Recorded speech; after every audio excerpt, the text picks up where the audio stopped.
Bonjour, bonsoir tout le monde, mes amis internautes, partout dans le monde.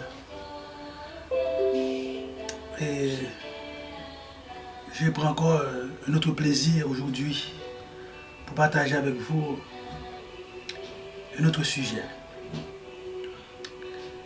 Je sais que vous aimez ce genre de sujet. Mais je dirais, je vais essayer plus clair concernant l'homme primordial, l'homme unique. J'avais essayé l'autre jour d'élaborer là-dessus, mais je n'ai pas encore suffisamment de temps ou d'arguments pour vous expliquer exactement c'est quoi l'homme primordial, le prototype. Et l'homme primordial,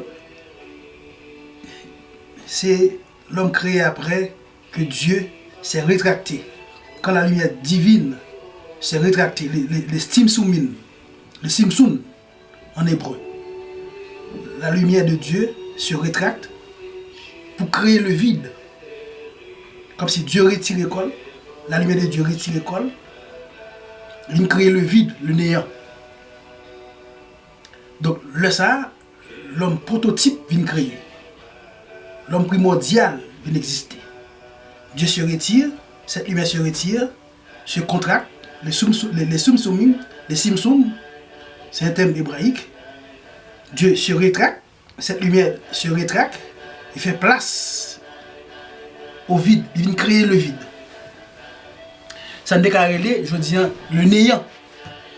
Et dans le néant, il y a la vie aussi. Mais c'est le temps dans le néant. Les activités de tout le monde dans le néant. Dieu se rétracte. Cette lumière se rétracte. C'est le Simsumim ou le Simsum. Dieu se rétracte pour créer le vide, qui est le néant. Et à l'intérieur du néant, il y a la vie. Sauf que cette vie est alimentée par un fil. Un fil qu'on appelle cave. Ce fil, c'est la présence de Dieu dans ce néant qui alimente cette vie. C'est-à-dire qu'à l'intérieur du néant, là où il y a le temps, la vie de Dieu est là aussi, mais sous forme de fil qui alimente les choses matérielles. Pourquoi je dois commencer comme ça? Je passe par le retrait de la lumière divine, plus la création du vide, je parle du néant, pour parler de l'homme primordial, le prototype. Exactement, ce prototype est existé après effectivement le retrait de Dieu.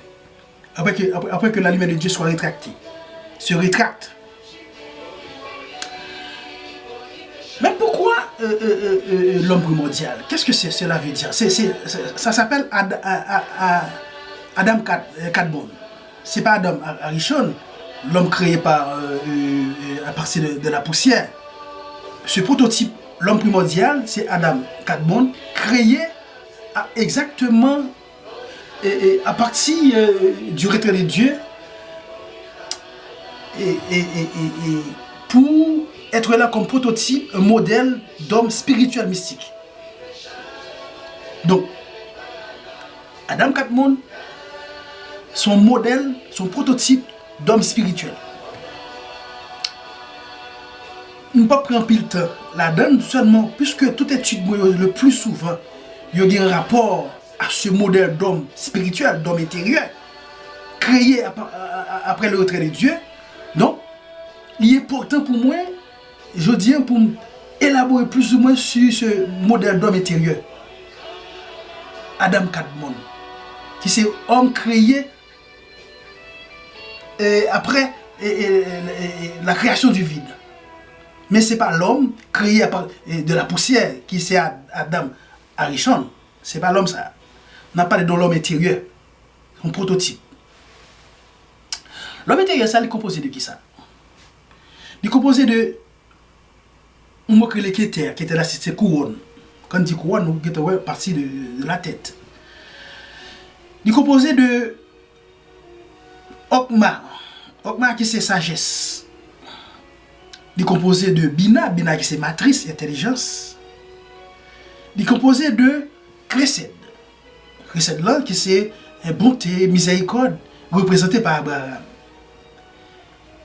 Il est représenté aussi par Gevura. Gevura qui signifie rigueur, et représenté par Isaac. Dans le même homme, ça encore, nous avons ça et Tifret, qui c'est beauté représentée par Jacob. Dans le même homme, ça, nous avons Nessa, qui c'est victoire représentée par Moïse. Dans le même homme, ça encore, nous avons Od, qui c'est gloire représentée par Aaron. Dans le même homme, ça, nous avons Yesod, qui est représenté par Joseph, qui représente le fondement. Yesod, c'est le fondement. Dans le même homme, ça, homme intérieur, ça, nous avons Malkout, qui c'est David. Donc, nous avons environ 7 grands, comme tu as dit, 7 patriarches, 7 garçons que Dieu t'a utilisé, 7 hommes que Dieu t'a utilisé sous la terre pour te manifester sa gloire. Abraham, Isaac, Joseph, Jacob, Moïse, Aaron, David. Oh, monsieur Sayo, si on a l'étudié, si on a regardé qui on a regardé qui est mystique qui fait, qui peut être représenté comme ça. Pour qui ça, moi passer sous, moi venir avec l'homme primordial là, c'est parce que au fil de mes cours, j'aurais à utiliser ces thèmes. Moi je veux que nous n'en bien, moi je veux que nous saisissons les thèmes ça.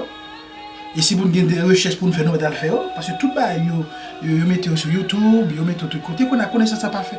Il n'est pas figé quelque part encore. Mais puisque son coup m'a fait, qui a rapport avec, qui a rapport à la Kabbalah, qui signifie réception, j'ai dit toujours, c'est pas la Kabbale que certaines personnes connaissent, qui a rapport avec la magie, loin de là. Mais c'est une étude qui a rapport avec le judaïsme, le côté ésotérique du judaïsme. C'est très important ça. Donc, présenter l'homme primordial ça, au fil du temps, nous allons utiliser les thèmes, nous allons utiliser Keter, nous allons utiliser Bina, Okma, Gevura, Chesed, Tifret, Nessa, Yesod, Od, Malkout. Là, ça n'a connaît de qui ça m'a parlé de l'homme intérieur.